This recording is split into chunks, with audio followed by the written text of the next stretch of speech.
ऐसे ही आज भी कुछ धुंधकारी हैं जो अपनी माँ को मार मार के घर से निकाल देते हैं। ये हमारी एक मैया है, आप दर्शन कीजिए। ये मैया घर से निकली थी मरने के लिए, आत्महत्या करने के लिए। इनके बेटे ने इन्हें सताया, इनके बेटे ने इनको परेशान किया, प्रताड़ित किया, और जब मैया को घर से निकाला तो मैया आत्महत्या करने के लिए चली। रिक्शे वाले से कहा कि रिक्शे वाले भैया हमें थोड़ा नर्मदा जी के किनारे ले चलो। तो रिक्शा वाला बोला माता जी क्या करोगी? बोले मर जाऊंगी, पुल पे ले चलना, ऊपर से कूद जाऊंगी। तो रिक्शे वाले ने कहा कि आप क्यों मरना चाहती हो? बोले बेटा परेशान करता है। तो रिक्शे वाले ने कहा कि मरो मत, आप वृंदावन गौरी गोपाल चले जाओ। और ये तब से आज 4 साल हो गए मैया को यहां, 5 साल, 5। ये देखो ये मैया है। रिक्शा वाला ने इनको यहां का पता दे दिया, वरना ये जा रही थी आत्महत्या करने के लिए। देखिए कितनी वृद्धावस्था है, लेकिन इनके अपनी संतान को कोई फिक्र नहीं है, अपने बच्चों को इनकी याद नहीं आती। मैया कैसी हो मैया? बेटा अच्छे तो हम भी अच्छी हैं। तो आप कहाँ से हो? मुड़िया पनागर के पास। पनागर, जबलपुर जिला, हाँ। मध्य प्रदेश। तो आपके घर में कौन है? एक लड़का है, एक बहू है और 2 नाती। तो बेटा सेवा नहीं करता? भाई के बेटा और बेटा हमारा बेटा जो है। तो आपके बेटे, आप ये बात सही है कि आप आत्महत्या करने के लिए चली थी? बेटा बिल्कुल। क्या हुआ था? ऐसे होकर राज के लड़ाई भाई। लड़ाई किससे? बहू की हमारी बहू।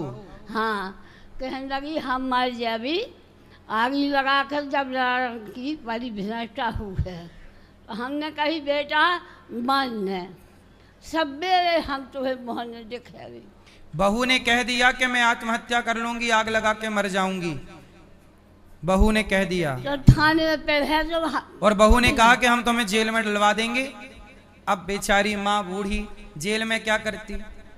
फिर हम आते तो एक डब्बा लाए है, एक धोती और एक बिलास से बहुत सारे पहनते रहिए चौहानी हो अब चल रहे। चले जैसे ही हम आए हैं पनागा में और सही ऑटो बाहर खड़े हो। तो हमने कही बेटा हमें बैठा लो। कहाँ जा हम आता रहा, हम बैठ कर जा। कहना कहाँ जा हम आता रहा। तो हमें कच्छू न कह हम दम मारवे जा रहे थे। कहला कि माता राम उठ रहो, हमने ले लिया अभी। हम कहे बेटा तुम ले जाओ तो हम गाड़ी में मारे अभी काट कर हम घर में जेवी मुड़िया के है। उन्होंने कहीं बैठ जाओ, हमारी बात मानना है तो बैठो गाड़ी में और तुम न उतर जाओ मथुरा वृंदावन ऐसे बिहारी लाल आश्रम में चली जाए। बैठो तुम, बैठ जाओ और स्टेशन में जाओ, हम तुम्हें कर भी। हाँ बैठ कर बेटा। फिर उठे आदि दूर जात है, जहाँ आटो बदलो जात है, दूसरे बाटो में फिर आप आ गई यहाँ। इतने रात तो यहाँ अब खुश हैं? अरे बेटा अब हम तो जैसे खुश हैं कि अब हमारी जो जान रहे आत्मा। तो कभी बेटे का फोन आया? 5 साल हो गए, बिल्कुल कोई बड़े जिये को पता नहीं है। बेटे ने एक बार भी अपनी माँ से बात करना उचित नहीं समझा। जो माँ घर से आत्महत्या के लिए निकली, आज भी वो माँ सुरक्षित गौरी गोपाल में है। ऐसी बेसहारा माँओं की सेवा यहाँ होती। ऐसी 312 वृद्ध माँ यहाँ हैं जिनके अपनों ने घर से निकाल दिया। ऐसी माँओं को यहाँ रहने की, खाने की, दवाई की। मैया आपसे हमने कोई पैसे तो नहीं लिए? नहीं बेटा, फिर हमें तैयार है जब 2 धोती और 2 बिलास मिल गए तो फिर नहाए। मैया यहाँ जब आई थी तो झोला भी नहीं था कि कपड़े हों 4 दिन के। एक डब्बा भर, एक डब्बा भर लाए। कपड़े भी तुरंत यहीं मिले। और इन माँओं की सेवा, इन माँओं से 1 रुपए नहीं लिया जाता, इन माँओं की केवल सेवा की जाती है। आप में से कोई भक्त भोजन कराते हैं कि आज का भोजन माँओं को हमारी ओर से, आज का नाश्ता माँ को हमारी ओर से, आप भी माँ को नाश्ता कराइए, कल का नाश्ता आपकी तरफ से हो, कल का भोजन माँ को आपकी तरफ से हो, रात्रि का एक एक गिलास दूध आपकी तरफ से।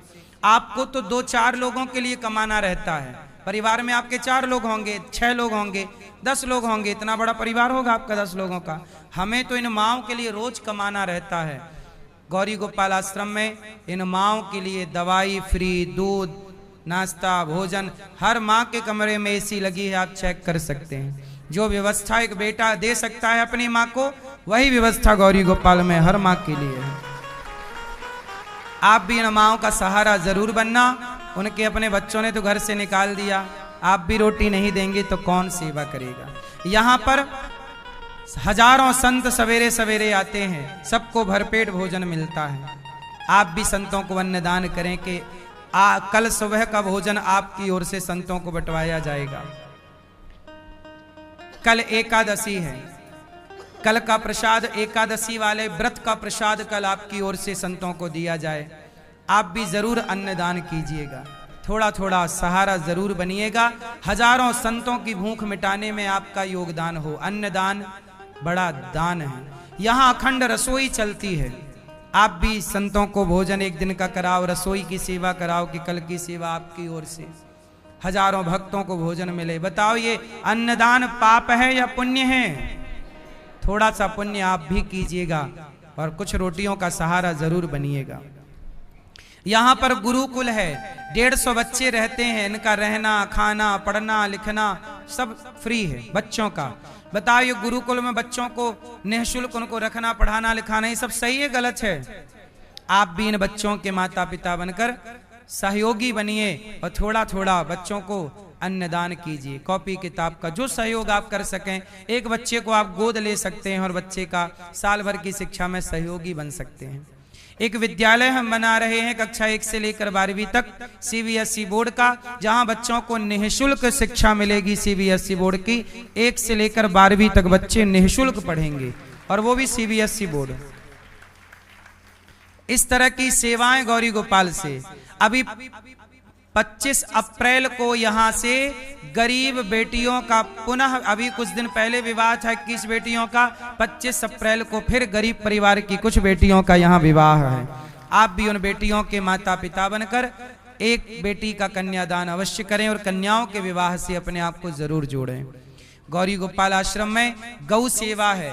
हजारों भक्त यहाँ रोज आते हैं और गायों का दर्शन करते हैं। यहाँ सैकड़ों गौ माता हैं, लगभग 250-150 से अधिक, 250 से लगभग नंदी, केवल इतने नंदी हमारे पास हैं। लगभग 450-500 के लगभग गौ माता यहाँ हैं। आप भी इन गायों को रोटी की सेवा, चारा की, भूसे की सेवा जरूर कीजिए। मैया अब आप यहीं रहना मेरी माँ, ये दास अनिरुद्ध आपका बेटा बनकर आपकी सेवा करेगा। अब आप खुश रहिए, अब रोइएगा मत। क्या हुआ, आप क्यों रो रही हैं? होते मांस खाते के मच्छी खाती को भगवान ने आपके लिए ही ये दास को यहाँ बिठाया है, आप निश्चिंत रहिएगा। मैया ये कह रही हैं कि ये गौरी गोपाल ना होता तो हम कहाँ जाते, कहाँ रहते, कहाँ क्या करते। ये मैया ये कह रही हैं कि ना जाने हमारे शरीर को कौन खा जाता। ये मैया को देखो ऐसी बेसहारा, बताओ बेसहाराओं को सहारा देना ये पाप है कि पुण्य? आप भी थोड़ा सा पुण्य कीजिए और किसी माँ को आप भी सहारा जरूर दीजिएगा। इससे बड़ा पुण्य नहीं साहब। पैसा खूब कमाना, और पैसे का एक उपयोग ये भी है कि आप इस पैसे से पुण्य कर सकते हैं, किसी की आंखों के आंसू पहुंच सकते हैं। कुछ भक्तों ने सहारा दिया है। आओ ऐसे दानवीर महापुरुषों का नाम श्रवण करें जिन्होंने धन को धर्म से जोड़ा है। अगला नाम आपका भी होना चाहिए कि आपने भी अपने धन को धर्म से जोड़ा है।